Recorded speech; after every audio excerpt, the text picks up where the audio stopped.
Hello, everyone, and welcome back to another episode of Palisade Radio. I'm your host, Colin Cattell. On the line with us today is a new guest to the program, Jeff Berwick. Jeff, welcome to the show.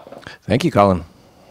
I don't believe I've ever seen an interview with you, Jeff, without you smoking at least one cigarette, usually a glass of wine in hand, and I wouldn't want it to be any different today, so we're going ahead with a video recording. I want to touch on your background to give listeners a sense of how you've developed your philosophies today. You run a blog called The Dollar Vigilante. You have a very popular radio broadcast called Anarchast, and you're a self-described anarchist, of course. As far as I know, you founded and sold Stockhouse.com.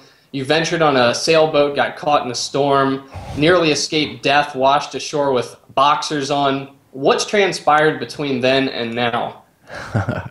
Well, I sank my boat in El Salvador in 2005, so it's been about a decade since then. And the reason I actually went on that, I tried to sail around the world, was because of, as you mentioned, I had just sold Stockhouse in 2002 at a very low price compared to the price it was worth in 2000. In 2000, it was worth $240 million, and then 2 years later, it was worth almost nothing. So I decided I needed to figure out what was going on in the world, and I decided to get a sailboat and try to sail around the world. And exactly 1 year later to the day, I sank it in a storm in El Salvador. But I kept going to about 80 or 90 different countries after that. And I spent about 5 years just traveling and learning and reading. And one of the main things was trying to figure out what happened during the tech bubble collapse. And so I would ask a lot of people, a lot of brokers or MBAs or economists, and I'd say, what happened? Why did all these tech stocks go up so high and then they came down so fast? And most of the answers were just, oh, that just happens sometimes. And I was like, there's got to be more to it than that. So I looked into it, and that's what led me down the road to reading The Creature from Jekyll Island from G. Edward Griffin, which really tells you how the Federal Reserve was founded and how central banks it was founded and how it works. And it's heinous. It's a very anti-freedom, anti-humanity contraption, central banking.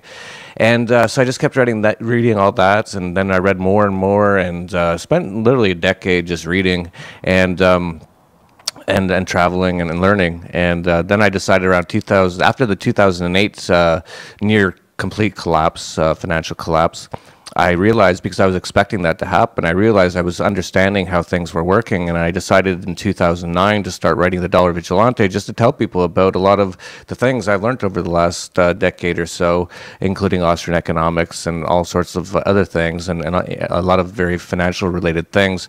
And of course, it's called The Dollar Vigilante, so I'm expecting a dollar collapse at some point, and I think it's going to be soon. Definitely not, I don't even want to make any guesses anymore. It could be very soon. Actually, I'm predicting some sort of major catastrophe happening in September, but I'm still trying to figure out what it's going to be. I just know there's going to be one. And so, yeah, that's what I've been doing, and that's what I continue to do to this day. Let's get back to the potential crash in September a little later in the interview. I want to talk a little bit more about your philosophy. I've been reading several books on history in the last few months, and I'm fascinated by humanity's inability to get along with one another and their obsession with controlling one another. In fact, I just completed an incredible book by Roger Crowley called The Empires of the Sea, which covered the conquest of Constantinople by Islam and the ensuing crusades between Christianity and the Muslim world.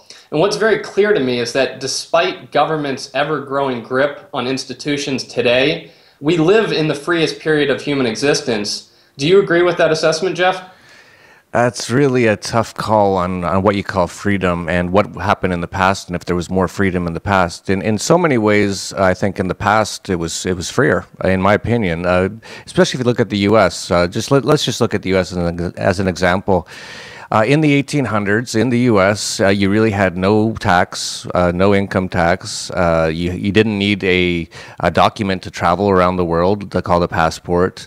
You didn't need anything to drive a horse. There was no real rules, regulations, or anything. There was maybe a few small ones in certain states, but it was quite free. And that's, I think, why the 1800s went really well in the U.S.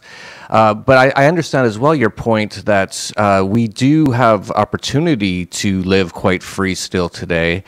And the world is not, in many ways, the world has improved over the last few hundred years. There's no doubt about that. The fact that you're in Guatemala and I'm in Mexico and we're both making money on the internet and talking right now face to face in live chat means that, yeah, that there's been so many great improvements and to our lives brought forward in the last few hundred years.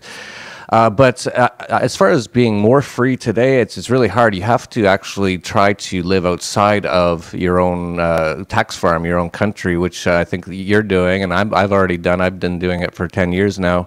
That is something called the permanent traveler, perpetual tourist, or prior taxpayer, PT theory. And that is something I talk a lot about at the Dollar Vigilante. It's one way that you can live a lot freer without being exposed to too much government tax and regulation and all sorts of other ways that they really mess with you. Yeah, you bring up a good point there. I guess that the United States in the 19th century was arguably a more free society, and many of the benefits that we have today are due to technology rather than less government intervention. That's certainly not the case. Do you ever consider all of the technologies that we have today? You just described Skype. We can make money on the internet. Do you think that those things are outpacing the ability of government to control them? And does that give you optimism, or are you pessimistic for the future because government's going to continue to try to steal from us? Yeah, government is always mankind's biggest enemy throughout human history. It always has been. It's what destroyed Rome. It's what every empire has collapsed, and every war, and all the billions of people have been killed. It's all due to government. So it is always our enemy. And I'm trying to hopefully create a world where people understand that government is an unnecessary evil and not a necessary evil. But we'll just take that a step at a time. But yeah, that's the real question. It's almost always is the question is, can the free market outpace the government's attempt to restrain it and to extort it and steal from it? And in many ways, you could see that they are, but in some ways they're not. I have a friend who once said that to him, this sort of race is like two horses. They both have blinders on, and they're both running at full speed, and there's a gate ahead, and only one of them can fit through it. He compared that to the private market versus the government in terms of taking advantage of technologies, either to free us, which is what the private market would do, or to enslave us, which is what government always does. I'm quite optimistic, though. I think, when I started talking about the NSA years ago, a lot of people said I was crazy. And now a lot of people are very aware that they're being watched, read, listened to everywhere they go by the U.S. federal government. And so there's so many, reasons you can get very negative on this. Definitely, we've never been more surveilled. We've never been more watched. Even in East Germany, they wish they had the technology that the U.S. government has today. There's cameras everywhere that connected to data banks, and the NSA reading and looking through everything. In some ways, it's quite bad, but at the same time, the free market is always more ingenuitive, always more creative, and always way faster and more efficient than government because it's not a big bureaucracy. And so we're seeing things like Bitcoin, which is a new technology, a new currency, just came out of nowhere in 2009, and is really changing the entire monetary world, especially how people are thinking about it and what's going to be happening in the future. So, yeah, there's so much going on. I'm hopeful in the end. I think good always wins against evil, but it's always a battle. And I think we just have to get through it and battle the mankind's two biggest enemies, government and central banks. On the point of anarchy, we're both friends with Doug Casey, and I had a conversation in Argentina with him last year asking him, if there was no government, wouldn't the government essentially just create itself because people get together in their community, they talk amongst each other, and they'll elect Jeff over here to make decisions on one thing, and at some point the community grows and it turns into a government. And I don't want to quote Doug because I don't remember his exact response, but he said, yeah, that in my opinion is the fault of mankind, that people always want to control other people. And so have you thought about how anarchy would actually work? Is it an ideal in your head, or do you think it actually is something viable in the future? Well, it's absolutely viable, but it's going to take somewhat of an understanding by at least a significant amount of the public to make it less volatile transitionary period. I think what's going to happen is we're going to see a collapse of most of these status systems. They're all bankrupt. All the Western governments are beyond bankrupt. Their economies are going to be destroyed by what their government and central banks are doing. So we're going to see a collapse either way. So the more that we can educate people that, hey, you don't need government. You've been brainwashed a little bit. That's what government means. Govern, to control, meant mind. It's mind control. And wake people up to that and just say, why do you think you need this thieving, extorting group of people to steal your money and then give some of it back to you and then put you in cages if you don't? It makes no sense whatsoever. So it's really the way that this is going to transition to hopefully a more free world and a much more anarchic world and a much less statist or collectivist world is through education and through spreading these ideas. And these ideas are really spreading now. So I think there's a great potential. It's going to be a process for sure. It's not going to be easy. It's going to be it's going to be dangerous at times. It's going to be crazy.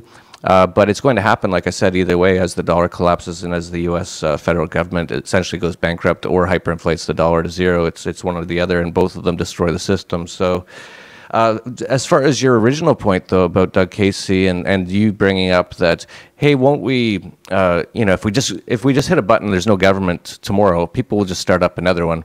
And that actually is one of the things that many people say about why they're not for anarchy. And I ask them, why aren't you for anarchy? And they say, well, I just think if we had anarchy, that there'd just eventually there'd be just people who would take over in all sorts of geographic regions with guns, and they would essentially enslave those people. And I say to them, yes, that's exactly what government does. And yes, it is possible, it could happen, but that's the worst case scenario. So that's what I tell people when I say, just consider the fact that we don't need government. Just put it in your brain. Don't accept it. Just consider it. And I say to them, if we don't need, what was I going to say? I lost my train of thought on government. If we don't need government, lost my train of thought. Sorry about that. I had something to say on it, but no worries. Good answer either way. I want to get back to the current events that are happening. You've been talking a lot about dollar hyperinflation. I think that our audience at Palisade Radio, a lot of them see some type of an inflation occurring. The stock market, bond market, they all are historically overpriced right now. What do you see playing out? You said something about a potential crash in September. Why? I am just about to release more information on why I'm zeroing in on that date, and I've already written about it to Dollar Vigilante subscribers last month. There's a lot of things happening in September that all seem to be gravitating to one date. And the date happens to be September 13th and right around September 15th. And there's a number of reasons I started looking at that date. This goes, I don't want to get too in-depth here or too detailed or complicated, but there's something in the Judaic religion called the Shemitah. Every 7 years, there's a washing away of debts. And due to some research, I noticed that almost every major market collapse happens during this year, and usually on this one day when the Shemitah year is finalized. It's the final day of the Shemitah. And so I looked into it, and this year it happens to be September 13th, 2015. The last Shemitah was in 2008. That was the day that had the biggest point drop in the stock market of all time. And then 7 years before that was 2001, just after September 11th. On the final day of the Shemitah, on September 17th, the New York Stock Exchange reopened after September 11th and fell, I think, the most in history at that point. So I've been just looking at these dates, and then I started to put together that there's this massive military exercise going on in the U.S. right now called Jade Helm. It runs from essentially from July until September 15th. On September 15th, there's also a meeting at the United Nations for their 70th Jubilee session. And most major world leaders are going to be there in New York. There's so many things. The Pope also is going to be speaking at, I believe, the UN or Congress on that day or around that day. So there's something happening, and I'm still trying to put together all the details and all the numbers and all the facts. I think something's going to happen. I don't know what it's going to be exactly, whether it's a complete financial currency reset. If you look at what the U.S. government is planning for, it looks like they're planning for a huge amount of chaos in society. They're planning for it. They're wargaming for a financial economic collapse. They're doing drills for it. So there's something seems to be in the works. And now, if I'm wrong, and this is the great thing about this, is if I'm wrong and absolutely nothing crazy happens in September, I'm still right on all the things that you should be doing right now, because I think the collapse will come quite soon, very soon, as soon as maybe even September, if not in the next year or two, no more than a couple of years at this point, I don't think. So all the things to do that if you expect the September collapse to happen, even if it doesn't happen, you're still going to be positioned well, being in things like hard assets outside of the financial system as much as possible. Yeah, it's always good to protect yourself and build a defensive fortress. And part of that is, of course, holding on to gold and silver. What happens in this type of situation to the price of gold? Are we going to see $10,000 per ounce or $100,000 per ounce? I guess if there's a hyperinflation, the number is irrelevant. Yeah, that's right. That's what happens in every hyperinflation.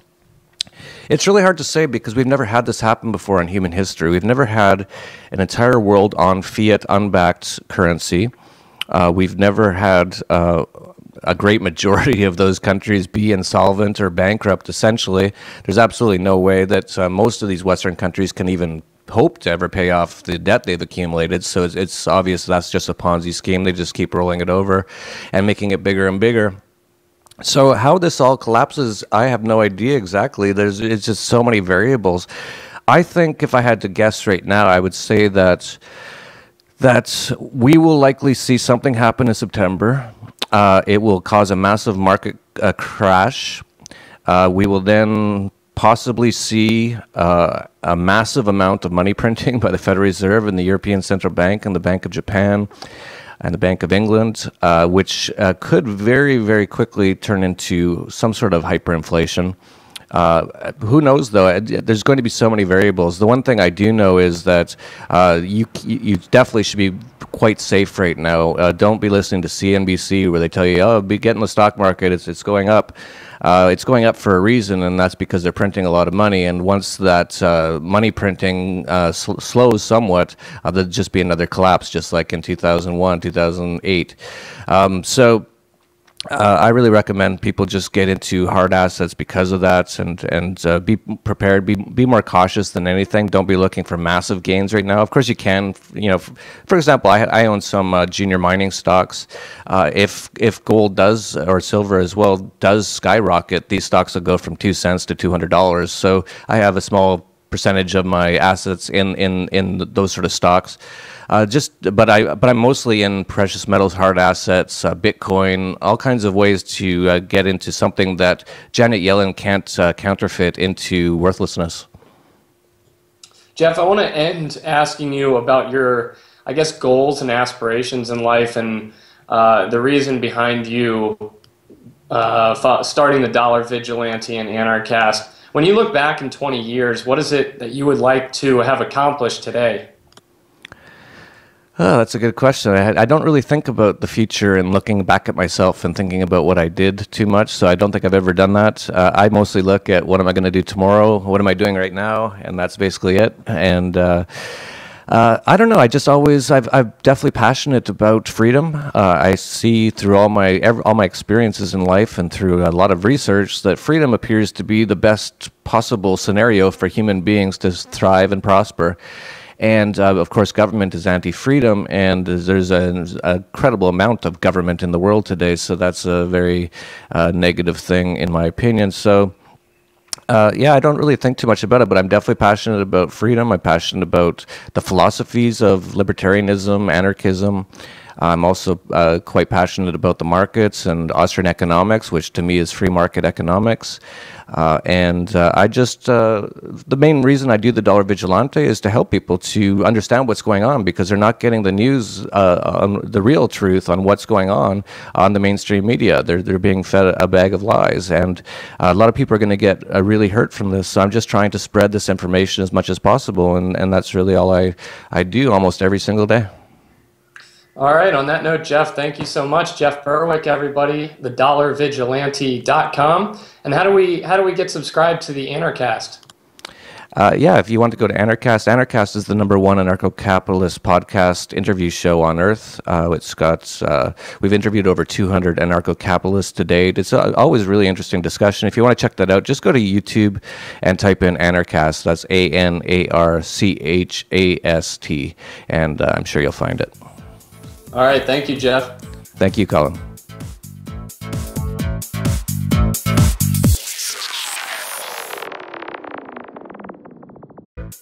Think you understand the junior mining sector, and you think that the participants in the mining sector, junior mining sector, are good people and kind people, hit the bid. And the world is always going to need raw materials. It's going to need copper and gold and nickel and so forth. Totally destabilized. Hey, Troll, did you hear what's going on in Yemen? Or are you too stupid?